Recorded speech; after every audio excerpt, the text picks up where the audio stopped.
निर्जीव झाली. म्हणजे आपण तिच्यामध्ये ज्याच्या भरोश्यावर आपण कस म्हणतो, कस जमिनीत कोण ठेवला का?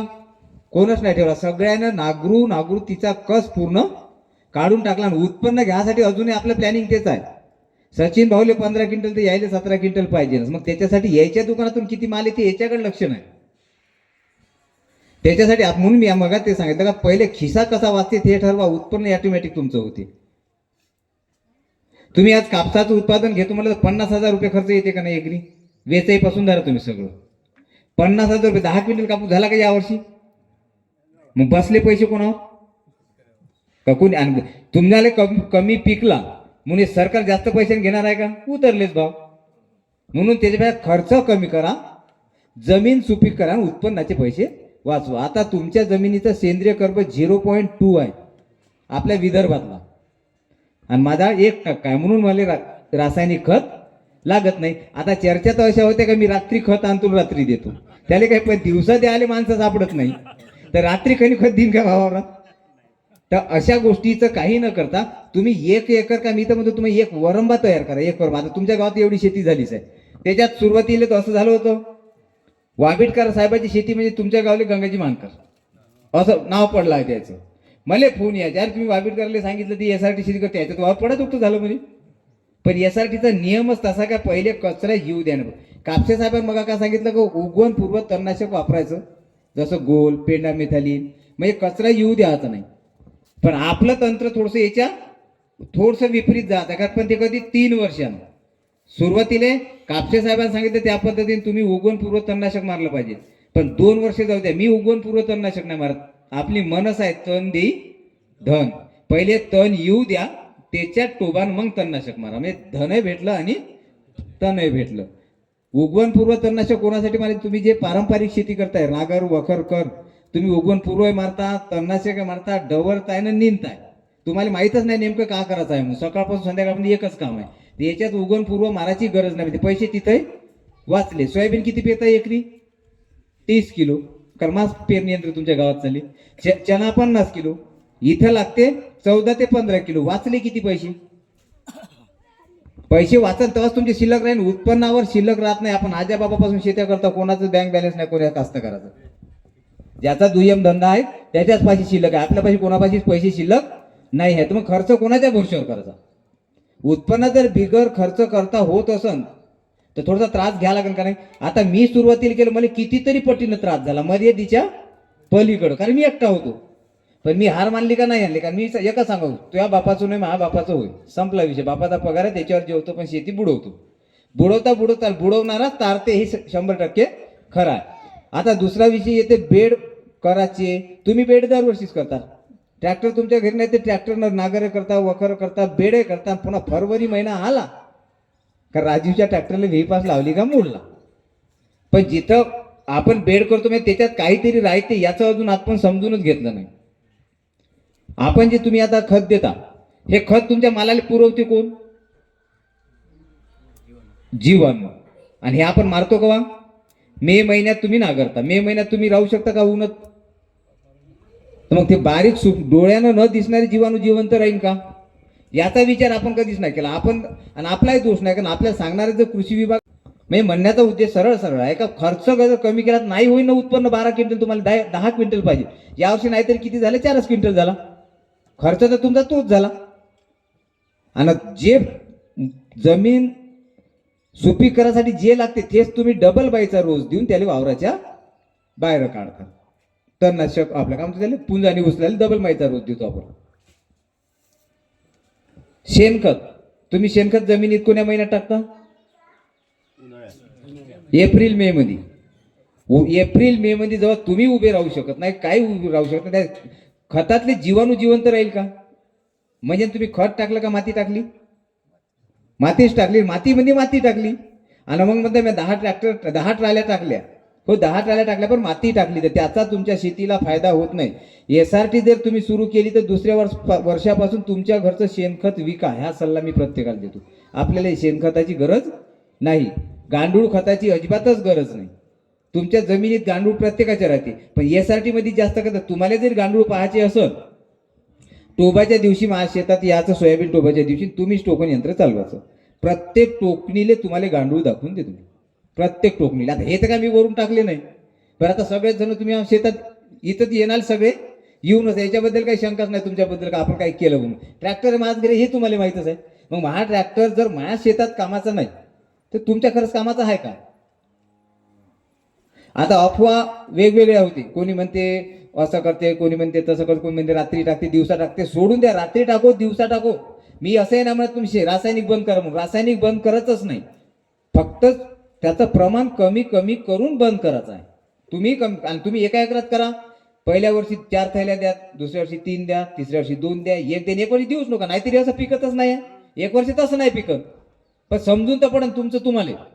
आता तुमच्यावर तुम्हाला जास्त सांगायचं लागलं का? 2 उदाहरणं आहेत, 2-3 आहे. यावर्षी तुमच्या इथे पुन्हा एक महत्वाचं का, जमीन तुम्ही दरवर्षी डवरता. डवरल्यावर जो धडक्या पाणी म्हणतो आपल्या भागात, एका घंट्यात बेधूम पाणी पडते, जसे आपले पुरदोने नाले पॅक होते, त्या दिवशी तुमच्या जमिनीतली माती किती वाहत जाते याचा कधी विचार केला का? आणि कोणती माती जाते? सुपीक माती गेल्यावर तुमची पराठी मग फरडल्यासारखी होते. मग पुन्हा तुम्ही खत आणून टाकता. पराठी खराब झाली म्हणजे या पाण्यात पुरी झोपून गेली, पडून गेली, असं गेलं तसं गेलं. पण जे खत तुम्ही टाकता तर त्या पिकाला पुरवणारे जीवाणू तुम्ही वावरात ठेवलेच नाही, म्हणून तुमचे खत टाकल्यावर असे पांढरे पांढरे डागा पडून राहते तुमच्या माती गीतीने पडते. याचं कारण ते आहे का तुमच्या जमिनीमध्ये तुम्ही जीवाणूच नाही ठेवले. पुरवठा करणारा जो अन्न पुरवठा मंत्री आहे तोच नाही ठेवला तर अन्न पुरवठा होईल कसा? त्याच्यामुळे साध्या साध्या गोष्टी, नांगरण कायमस्वरूपी बंद करा. बेड 4.5चेच पाहिजेत. हे मी जे 1000 डाव सांगतो याच्या पाठीमागं कारण आहे. आता कापसे साहेब हे आम्ही बोलण्याच्या अगोदर केले, त्याला याचे पैसे नाही भेटले तरी चालते, कारण कार्बन क्रेडिट हे SRT शेतकऱ्याला तयार पात्र झालेले आहे. मग समजा तुम्हाला त्याच्यात पात्र झाल्यावर तुम्हाला निकषात बसावं लागेल. निकषात का बसावं लागते? कारण आता जे झेबू यंत्र पाहिजे मापाचं तुम्ही घरी आलं ते हे 4.5 फुटामध्ये सफिशियंट चालते. याच्यामध्ये टोकनही होते, त्याच्याच पाठीमागं फवारणी होते, त्याच्या पाठीमागं तुमचे बेडही तयार होते, पिकं कापणी जे आपण म्हणतो रिपरही होते, पराठ्या बारीक करणंही होते. जेवढे कामं तुम्ही करा ते एकाच यंत्रामध्ये सगळे कामं होते. मग ते यंत्र प्रत्येक गावात 2-2 जरी आले ते तुमचं भागणार. त्याच्यासाठी बेड कितीचे लागल? 4.5चे. आणि कार्बन क्रेडिट कोणाला माहिती आहे का? याच्यापैकी कोणाला एखाद्याला कार्बन क्रेडिटचा विषय माहिती आहे का? आपल्या शेतकऱ्याला कार्बन क्रेडिटचे पैसे भेटते. आता कार्बन क्रेडिट कुठून भेटते, कसं भेटते हे थोडंसं सांगतो. तुम्ही जे नांगरता, नांगरल्याने काय होते? जमिनीची धूप होते. नांगरासाठी काय लागून राहिलं तुम्हाला? ट्रॅक्टर. ट्रॅक्टर कुठून आलं? डिझेल, बायोरोल. याच्यापासून जे होणारा CO2 आहे हा कुठं चालला? वातावरणात. जो ग्लोबल वॉर्मिंगचा आता विषय आला, वातावरण बदलाचा, कवाय पाण्याचा, तर मग हे आणि जे कंपन्या जिथं पेट्रोल पंप आहे तिथं सुद्धा प्रदूषण होते. म्हणजे प्रत्येक गोष्ट प्रदूषण होते. SRT मध्ये प्रदूषण आपण थांबवून देतो बिलकुल. म्हणजे पूर्ण क्रेडिट आपण कार्बन कुठं जमा करतो? जमिनीत. तर याच्यासाठी हे जे कार्बन पसरवणारे लोक आहे हे सरकार पैसे घेते. ते जे कार्बन वाचवते त्याला देते. आता पंजाबमध्ये पेटवता येते का? आता अटक होते. पंजाबमध्ये धूर पेटवल्यावर अटक होते डायरेक्ट. एवढं ते खराब प्रदूषण करून टाकलं. तर कार्बन क्रेडिट आता आपल्या प्रत्येक शेतकऱ्याला पात्र झालं. पण त्याच्यासाठी SRT करा लागेल. SRT करण्यासाठी SRTचं सर्टिफिकेट तुमच्यापाशी असलं पाहिजे. त्याच्यासाठी SRT शाळा करावं लागेल. आता तुमच्याकडे 5-6 लोकांनी शाळा केलेल्या आहे. ह्या खूप महत्त्वाच्या, कारण सर्टिफिकेटशिवाय तुम्ही पात्र होणार. पहिले कसं होतं? पहिले खूप लोकांनी आपल्या चिवत्या बनवलं. मोहगुनीचे झाडं लावा, निलगिरीचे झाडं लावा, ड्रीप टाका, मग तुम्हाला कार्बन क्रेडिट भेटते. हे सगळं थोतांड आहे. त्याच्यामुळे याच्या पाठीमागं आता आपल्याला काही जायचं काम नाही. राहिला विषय मूळ आपला SRTचा. जमीन खूप महत्त्वाची आहे. समोरच्या पिढीला तुम्ही पैसे कोणीच देणार नाही. एखाद्याचं असं नाही का हे गेल्या उद्या नाताले त्याच्या 10 लाख त्याला बँकेत ठेवले बा म्हणून. पण जमीन जर श्रीमंत करून ठेवली तर नातू सुखी झाल्याशिवाय राहत नाही. हा महत्वाचा मुद्दा आहे. पैसे कोणा पाहिजे नाही, माझ्या पैसे नाही, तुमचे पैसे नाही. 100 एकर असेल त्याचाही माणूस बिना पैशानंच होते. पण जमीन राहिली पाहिजे. जमीनच राहिली तर आपण टिकू. नाही तर किती वर्ष आता किती वर्ष खत टाकून तुम्ही चालू शकता जमिनी? आपल्या कंडिशननुसार शेतकऱ्याचा विचार केला तर कामाचंच नाही राहिलं. आपण जमिनीला निकस करून टाकली. आपल्याला जमीन सुपीक करायची. SRT म्हणजे खूप मोठं तंत्र आहे असं काहीच नाही. आणि SRTची शेती हे तणनाशक. तणनाशकांबद्दल अजून शंका आपल्या मनात आहे. तुमच्या वावरात निंदाला येणारा बाया तुम्हाला सांगते, काल त्याच्या वावरात निंदाला गेली पण विळे टणटण नाचे, कडक आली म्हणते ना. हे सगळ्यात चुकीचं आहे. माझी शेती आता 5 वर्ष झाली, अमाप तणनाशक झालं. या आता तुम्ही उकत हाताने या ना, हातानं फोडावं, हातानं फोडून देतो मी तुम्हाला, तुमच्याच हातानं. तुमची जमीन फुटते का हातानं?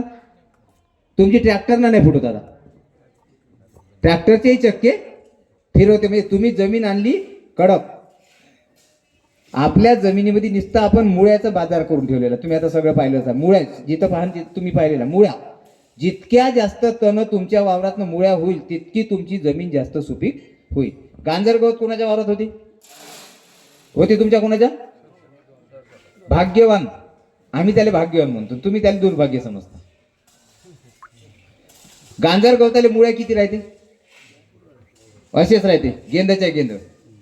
ज्याच्या वावरात जास्त गांजर गवत असेल तर त्याच्यासारखा भाग्यवान शेतकरी नाही. आम्ही वावरातला कापत नाही, उडू देतो. आपण उडलं नाही पाहिजे म्हणून कापून टाकतो. बी उडलं नाही पाहिजे म्हणून तेवढं त्याला जागेवर जिरवा. आणि पुढच्या वर्षी, यावर्षी जिरवा, तणनाशक मारा. पुढच्या वर्षी तुम्ही जुलै महिन्यात त्याला उपडा. त्याच्या खाली तुम्हाला गांडूळ नाही सापडत तर मी शर्त लिहून देतो. एवढा फरक आहे का? जितकं जास्त तण तुम्ही जमिनीले द्या ते त्याचं. रासायनिक खत आणि शेणखत न गांडूळ खत हे जमिनीचं खाद्य नव्हे. जमिनीचं खाद्य होय मुळं. मुळं कोण खाणार? जीवाणू. जीवाणूचं जे खाद्य, आपण जमीन सुपीक कोणाच्या भरशावर म्हणतो? जीवाणूच्या. आणि जीवाणूले खाद्य आपण देतच नाही. उलट उन्हाळ्यात खाद्य त्याला मारून टाकायचा प्रयत्न करतो. आजपर्यंत आपण कधी दिलं का नसेल? कारण शेणखत पलीकडे काहीच टाकलं नाही. फक्त तुम्ही पराठीचे एक झाड कापलेलं आणि आजूबाजूचे तणाचे मुळं द्या, तुमची ऑटोमॅटिक तुमच्या जमीन सुपीक होते. जमिनीचा सुगंध कधी पाहिला होता तुम्ही? पहिला पाऊस पडला तेव्हा. थोय आता येते नाही तर नाही येत. बरोबर आहे? माझ्या जमीन तुम्ही आता काही अंतर आपलं जास्तच नाही, अजय जाऊ शकता. इथून मी तुम्ही मे महिन्यात या तेव्हा तुम्हाला दाखवतो. आता थो तर काही मी चोरून आणलं नसन, सुगंध चोरून आणला तर पुऱ्यावर अंतर टाकलं असेल का? म्हणजे आणि आपलं अंतर हे काही जास्त नाही आहे. 4 किलोमीटर जायचं, तुम्हीच जायचं, जिथं जायचं ज्या भागात जाऊन तिथं तुम्ही त्याला उगता त्याले आणि वाज घ्या, तेव्हा तुम्ही समजता आल्याबरोबर यासाठी करा लागते. सगळ्यात अजून एक महत्वाचा मुद्दा काय, एवढं आजपर्यंत तंत्र आले आणि तुम्ही सगळे मला ओळखता. प्रत्येक तंत्र मी केलेलंच आहे. मोडमाड शेती करणं हेच आपला उद्देश होता आजपर्यंत. आता कितीदा आपल्या बैठकी हे त्या सगळ्या झाल्या. पण हे तंत्र स्वीकारण्याच्या पाठीमागं कारण आहे. सगळे तंत्र केले आपण. तो अमृत पॅटर्न 35, 50, 25 क्विंटल असं 50-70 क्विंटल द्यायचं ॲव्हरेज आहे आपलं. त्याच्याबद्दलही म्हणणं नाही. पण खतं किती डाव टाका लागते? 11 डाव. हे बाहेरूनच विकत आणायला लागते आणि जमिनीला खराब करायला लागते. उदासी तंत्र आले काय, तर प्रत्येक तंत्राला ते यायचं काहीतरी विकत घ्यायला लागते का नाही? हेच एक असं तंत्र आहे. बनवणाऱ्यानं एवढं चांगल्या डोक्यानं बनवलं, समजा त्यानं का त्यानं बनवलं आणि आम्ही प्रचार करतो का आमच्यापाशी विकायचं काहीच नाही. उलट माझाच 24 घंटे वेळ फुकटात जात आहे समजा असाच बिना पैशानं.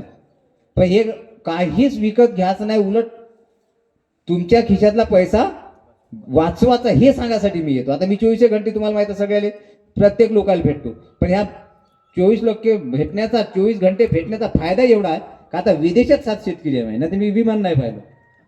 आणि विदेशात 7 शेतकरी हे अभिमानानं सांगतो. महाराष्ट्रातलं असं एकही गाव नाही का जिथं माझं नाव आता माहीत नाही. ह्या सगळ्यात मोठा फायदा आहे. म्हणून 24 घंटे शेतकऱ्याला आपण देतो. विकण्याचं काही नाही.